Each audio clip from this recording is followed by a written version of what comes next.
Good morning all. Today we will discuss how to prevent CVA। CVA जो है इसको कैसे ट्रीट कर सकते हैं। It involves managing the risk factors manage करने हैं। For example high blood pressure, diabetes, high cholesterol.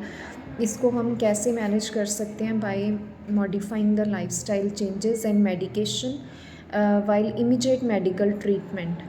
जो पेशेंट है उसको अपना रेगुलर ट्रीटमेंट भी लेना है। इसमें कौन सी मेडिसिन्स होती हैं? Clot dissolving drugs, blood thinners, surgery. Rehabilitation जो है इट आफ्टरवर्ड्स इज़ क्रूशियल। मतलब जब पेशेंट रिकवर हो जाता है तो उसके बाद जो उसकी रिकवरी है दैट इज़ वेरी क्रूशियल। और it involves include physical, occupational and speech therapy. Prevention, it control medical condition, for example managing high blood pressure। जो पेशेंट है उसको अपना उसका BP मेंटेन करना है, उसकी डायबिटीज़ जो है उसको कंट्रोल करना है, हाई कोलेस्ट्रॉल लेवल जो है उसको कंट्रोल करना है by giving medication, by changing lifestyle, by changing diet, by exercise, eat a healthy weight जो है इसमें पेशेंट का जो वेट है उसको कैसे मेंटेन किया जा सकता है? By choosing the food rich in fruits, vegetables, whole grains जैसे दालें होती हैं, पल्सेस, चने होते हैं, वाइट चने, ब्लैक चने। By limiting saturated and trans fats, हमने अपनी डाइट में सैचुरेटेड फैट्स और ट्रांस फैट्स को लिमिट करना है, कोलेस्ट्रॉल एंड सोडियम को कम करना है। सैचुरेटेड एंड ट्रांस फैट्स जो होते हैं दैट इज़ देसी घी। जो देसी घी है that is saturated fat. And sodium क्या है? सॉल्ट। तो इसको हमने अपनी डाइट में कम करना है। Maintain a healthy weight maintain करने के लिए क्या है? It contributes to other risk factors, for example high blood pressure and diabetes. Exercise regularly, हमने एक्सरसाइज जो है उसको रेगुलरली करना है, at least 150 minutes of moderate intensity exercise.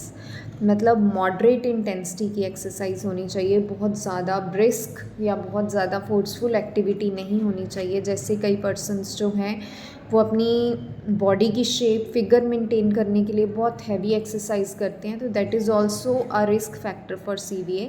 तो मॉडरेट इंटेंसिटी एक्सरसाइज होनी चाहिए पर वीक, जिससे हम अपना वेट कंट्रोल कर सकते हैं, ब्लड प्रेशर और ब्लड शुगर लेवल कंट्रोल कर सकते हैं। क्विट स्मोकिंग जो है उसको हमने क्विट करना है या लिमिट करना है। We have to limit the smoking because इससे स्ट्रोक का रिस्क फैक्टर जो है वो इंक्रीज़ हो जाता है। लिमिट अल्कोहल इंटेक को भी लिमिट करना है, कम करना है, बिकॉज इससे भी ब्लड प्रेशर जो है वो बढ़ जाता है। स्मोकिंग से लंग कैंसर का रिस्क होता है और अल्कोहल से लिवर इंटॉक्सिकेशन होती है और पेशेंट का ब्लड प्रेशर बहुत ज़्यादा बढ़ जाता है, तो उसको हमने कंट्रोल करना है। देन रेगुलर चेकअप, जो पेशेंट एट रिस्क होते हैं फॉर हाई ब्लड प्रेशर और स्ट्रोक और CVA, उसको अपना रेगुलर चेकअप करवाना है। वार्निंग साइंस जो है उसको नोट करना है, उसको कंट्रोल करना है। मैनेज स्ट्रेस को मैनेज करना है। स्ट्रेस को मैनेज कर सकते हैं by taking enough sleep. 7 to 8 hours per night of sleep जो है उससे हम इसको कंट्रोल कर सकते हैं। Thank you all. This is all about how to prevent and treat CVA। जो है this is the risk factor, this is the cause of high blood pressure, जो most commonly blood pressure patients में बहुत ज़्यादा बढ़ जाता है। तो it is affecting the brain, it is producing harmful effects on brain, तो उससे जो है पेशेंट को CVA हो जाता है। तो इसको प्रिवेंट करने के लिए we have to follow these remedies, home remedies or natural practices which can help to prevent CVA or recover the patients who have recovered from CVA, rehabilitate the patients who have recovered from CVA. Thank you all. This is all about CVA.